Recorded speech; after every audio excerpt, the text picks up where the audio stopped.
36 जिल्हे, 36 बातम्या. News G9 Maharashtra. उत्तर तुमच्या प्रश्नांची.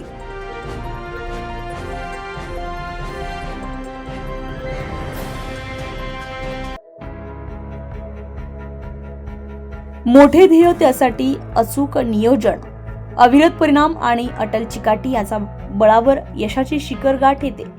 विद्यार्थ्यांनी मोठे स्वप्न बघून त्यांना कृतीची जोड घ्यावी. यशासाठी पालकांचं प्रोत्साहन, योग्य संस्कार आणि सातत्यपूर्ण पाठबळ. प्रोत्साहन, योग्य संस्कार, पाठबळ आवश्यक आहे, असं प्रतिपादन जिल्हाधिकारी विनय गौंडा यांनी केलंय. राजपूत भामटा सामाजिक प्रतिष्ठान महाराष्ट्र राज्य यांच्या वतीने MGM परिसरातील रुक्मिणी सभागृह आयोजित गुणवंत यशवंत सत्कार आणि शिष्यवृत्ती वाटप कार्यक्रम सोहळ्यामध्ये ते प्रमुख पाहुणे म्हणून बोलत होते. अध्यक्षस्थानी बहुरे ग्रुपचे रामसिंग बहुरे उपस्थित होते. प्रमुख अतिथी म्हणून अपर विभागीय आयुक्त खुशाल सिंग परदेशी, भगवान सिंग ढोबाळा, निर्मला परदेशी, भागवत यांची उपस्थिती होती. यावेळी 10वी-12वी विविध स्पर्धा परीक्षेमध्ये तसेच सामाजिक, खाजगी, शैक्षणिक उल्लेखनीय कामगिरी करणाऱ्या गुणवंत विद्यार्थी, अधिकारी, कर्मचारी अशा मान्यवरांचा गौरव करण्यात आलाय. तसेच प्रतिष्ठानतर्फे 10वी-12वी 5 अशा एकूण 10 विद्यार्थ्यांना प्रत्येकी 5,000 रुपये शिष्यवृत्ती वाटप करण्यात आली आहे. शिक्षणाला प्रोत्साहन देणाऱ्या कार्यक्रमाचे उपस्थितांनी विशेष गौरव केला.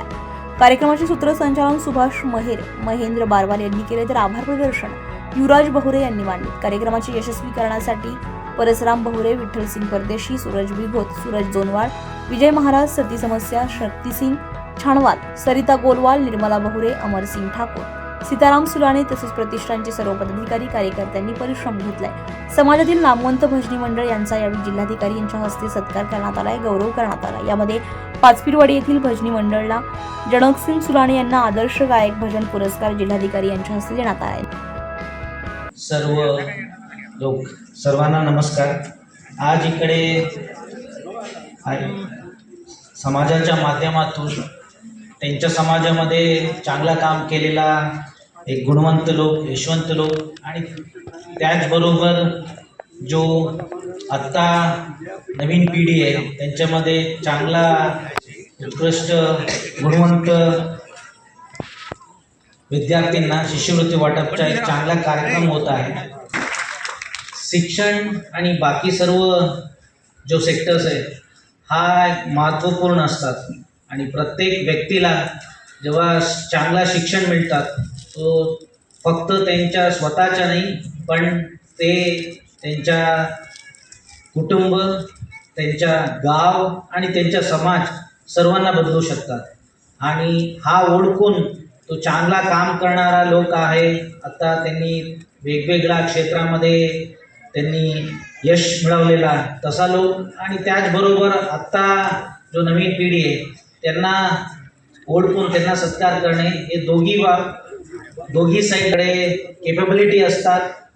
पण त्याच्यासाठी कष्ट करावं लागणार, त्याच्यासाठी मेहनत करावं लागणार आणि त्याच्यासाठी एक फोकस्ड एम ठेवून काम करावं लागणार.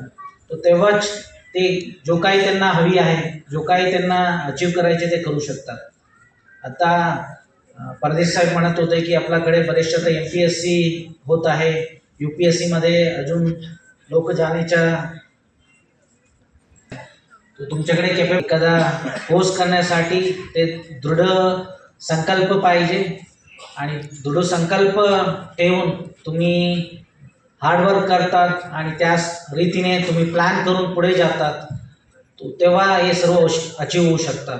आणि जेव्हा तुम्ही सुरू करतात तेव्हा तुम्हाला वाटेल की हे अशक्य आहे या होणारा गोष्ट नाही तो, पण तुम्ही जेव्हा पुढे जातात आणि एक फोकस्ड डिटर्मिनेशन करून तुम्ही प्रिपेअर करतात या काम करतात तेव्हा हे शक्य होणार आहे. तर माझा पण पाहिलं तर माझ्या कुटुंबामध्ये या माझा परिचयात कोणी UPSC पास केला नव्हता. खूप मला सपोर्ट केले आणि प्रिपरेशन करण्यापासून जो माझा फायनल सिलेक्शन होईपर्यंत इव्हन त्यांच्या फायनान्शियली कष्ट असताना सुद्धा पूर्ण सपोर्ट केले. आणि मला BTech इन कम्प्युटर सायन्स झाल्यानंतर एक चांगला कॅम्पसचा ऑफर पण मिळाला होता. तरी पण हे सोडून हा सिव्हिल सर्व्हिस एक्झामच्या प्रिपरेशन एक मोठा डिसिजन होता आणि मोठा एक रिस्क पण होता. तुमची सिव्हिल सर्व्हिस एक्झाम असा आहे की तुम्ही सिलेक्ट झाला तर खूप चांगला आहे, पण त्याच्यामध्ये नाही झाला तर बरेचसे डाऊनरीज पण आहे. पण एक वेळ डिसाईड करून तुम्ही पुढे गेला आणि if you give your 100% you will be able to succeed. आणि त्याच्यासाठी you should have determination, hard work and focus planning. तो हे सर्व शक्य आहे. हा सारखा एक चांगला एक पूर्ण समाजाला दाखवण्याचे एक कार्यक्रम करत आहे. आणि हा जो जे होत आहे याच्याबद्दल पण मी धन्यवाद देतो की हा सारखा कार्यक्रम प्रत्येक समाजामध्ये झाला पाहिजे, ताकी चांगला गोष्ट घडवला पाहिजे आणि ते चांगला होणाऱ्या लोकांना एक रोल मॉडेल म्हणून बाकी लोक फॉलो केला पाहिजे. तो तेव्हा आपला पूर्ण राज्य, गाव, राज्य आणि देश विकसित होऊ शकतात. आणि इतकी बोलून माझा कार्यक्रम आहे. आम्ही अनेक कार्यक्रमाला जातो, परंतु त्या कार्यक्रमामध्ये बोलताना जी भावना असते ती एक प्रतिनिधित्व म्हणून असते. परंतु आज जे आम्ही तुमच्यासमोर जेही काही 2 शब्द मांडू हे म्हणणार आहोत. मी एक शिक्षक कन्या, माझे वडील शिक्षक होते. आपला समाज मी ज्यावेळेस शिक्षण घेत होते त्यावेळेस नक्कीच म्हणायला हरकत नाही. मी शिक्षण घेत असताना अनेकदा मुलींच्या शिक्षणाला आणखी बंधन होतं. मी 10वीची परीक्षा झाल्यानंतर 11वीमध्ये असतानाच माझं लग्न झालं. लग्नानंतर माझे पती बँकेत होते. त्यांनी माझं ग्रॅज्युएशन पूर्ण केलं. पोस्ट ग्रॅज्युएशन करत असताना मी प्रयत्नातच मी पोलीस उपनिरीक्षक म्हणून या खात्यामध्ये आले. मला माझ्या आईवडिलांनी दिलेले संस्कार, माझ्या पतीने दिलेली साथ आणि त्यात समाजाने मला प्रेम ही मी माझ्या आयुष्यात कधीही विसरू शकत नाही. त्यात मोठा वाटा आहे. माझे भावंड यांनी मला पदोपदी सहकार्य केलं.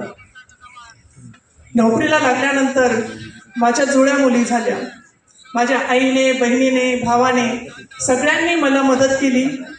कुटुंब हे आपल्या कुटुंब, समाज हे सोडून आपलं कुठलंही अस्तित्व आपण दाखवू शकत नाही.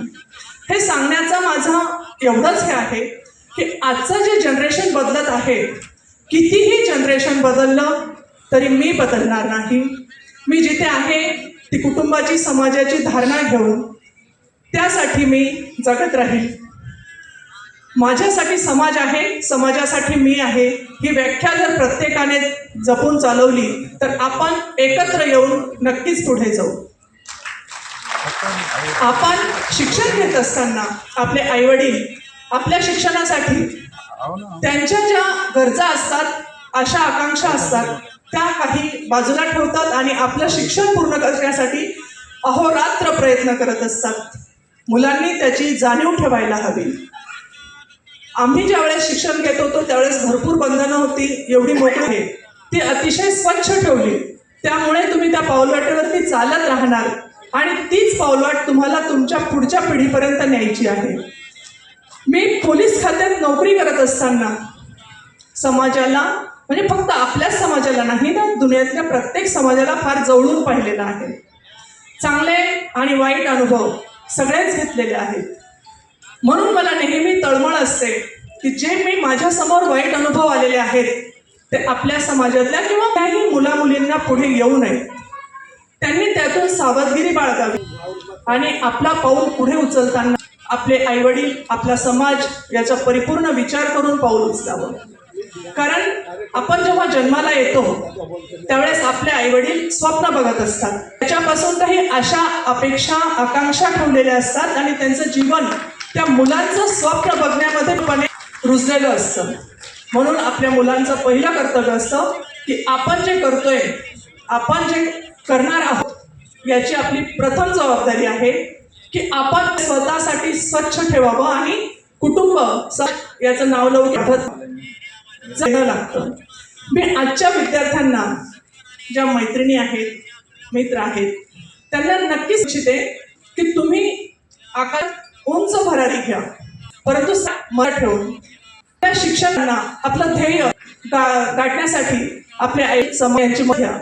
तुम्हालाही वाटेल की मी काही काम शकेल, तुम्ही माझ्याकडे नक्की येऊ शकतात. मी नक्की याद्वारे संदेश देऊ इच्छिते. आपण आपल्या आणि पुढे जाणाऱ्या घराच्या मधला दुवा असतात. आईवडील दिलेले संस्कार घेऊन आपण पुढच्या घरी जात असतो. आईवडिलांनी दिलेले शिक्षण घेऊन, ती शिदोरी घेऊन आपण पुढच्या घरी जात असतो, पुढचं जीवन सुरू करत असतो. न्यूज जी9 महाराष्ट्रासाठी धरमसिंग मिमरोड, छत्रपती संभाजीनगर, गंगापूर.